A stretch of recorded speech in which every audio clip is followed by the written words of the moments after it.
take a look at understanding the different types of graphs that we can utilize within SPSS.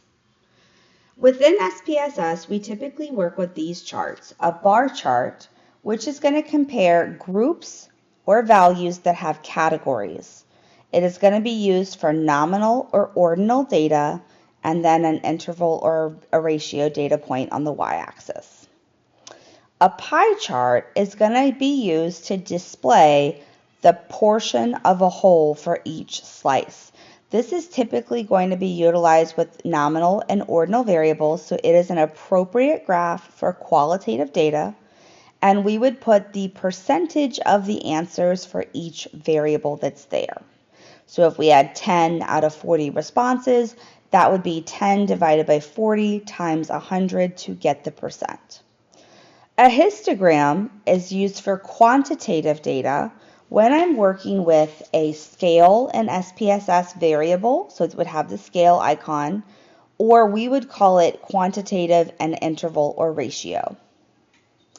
Box and whisker plots are used constantly in inferential statistics because they show us outliers, and they can only be used with quantitative data, which SPSS will show you the scale icon for, or you can look at it and know that it's an interval or ratio variable. Scatter plots are used to look at the relationship between two variables. So they both have to be quantitative and they both have to be scale variables in the software, which means it has to be an interval or a ratio variable. So bar charts, like the one over here, they are really built for comparison. So when I'm trying to think of what chart do I want to use, if I want to compare how frequently something happens, that's a bar chart. So the bottom axis or the x-axis are categories, so those are my qualitative data. And if I'm looking to break it down into how many for each qualitative piece I have, that's when I would use a bar chart.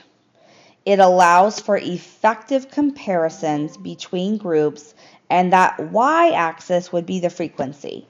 So the answer choice A occurred this many times. Answer choice B occurred this many times, and so on. Pie charts, however, are really popular with displaying percentages because it can show you the percent of a whole that you're working with. They are very well suited for qualitative data. We do not use them for quantitative data. And they would be used for categories like nominal or ordinal variables. And because, unlike the bar chart, which is used for the same type of variable, if I want to know just how many times it occurs, that's a bar chart. If I want to say what percent of the responses were A, what percent was B, what percent was C, that is going to be a pie chart. Histograms, on the other hand, are quantitative graphs that are used with continuous, or again in SPSS you'll see the ruler, that scale variable. They basically take the data and they divide it into intervals. So if we look at the graph here, I have 0 to 20, 20 to 40, 40 to 60. So these are the intervals that the data is divided in. And what it's showing you is how many answers fell between 0 and 20.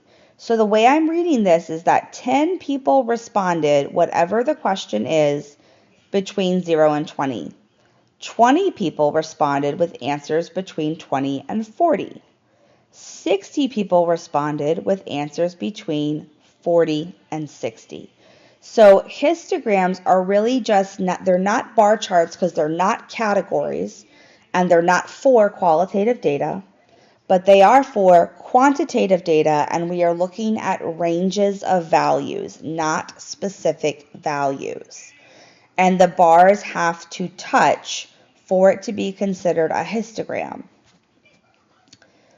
This allows us to quickly look at a pattern, like looking at where is the mean, where is the median, where is the mode, and we can also get a feel for the distribution. So Is it a normal distribution? Is it a skewed distribution, which you'll learn more about in later weeks? And we can look for potential outliers with this type of chart.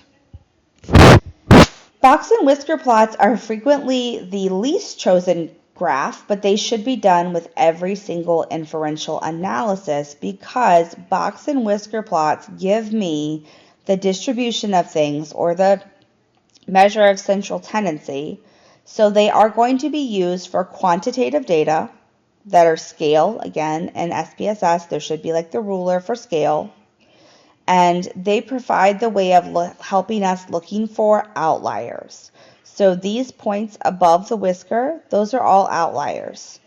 This point below the whisker, that's an outlier.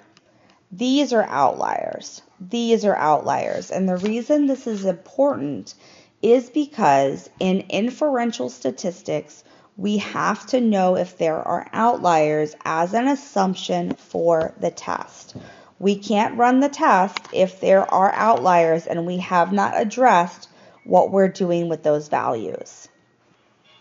And that is the end of the charts that we'll be looking at from a conceptual perspective.